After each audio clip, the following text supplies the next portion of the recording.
அதேபோல விவசாயிகள் அவருடைய பம்பு செட் எந்த நேரத்திற்கு சென்றாலும் இயக்கலாம். மும்முனை மின்சாரம் 24 மணி நேரம் விவசாயிகளுக்கு கொடுத்தோம்.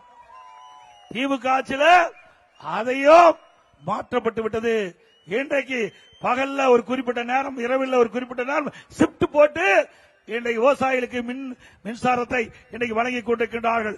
அண்ணா திமுக ஆட்சிக்கு வந்த உடனே விவசாய கோரிக்கை ஏற்று நம்முடைய விவசாயிகள் எந்த நேரத்திலும் மின் மோட்டாரை இயக்கின்ற விதமாக மும்முனை மின்சாரம் 24 மணி நேரம் வழங்கப்படும். விவசாய தொழிலாளிகள் பசு வீடுகள் கட்டி கொடுத்தோம். விலையில்லா கரை மாடுகள் கொடுத்தோம். விலையில்லா ஆடுகள் கொடுத்தோம். விலையில்லா கோழிகள் கூட கொடுத்தோம்.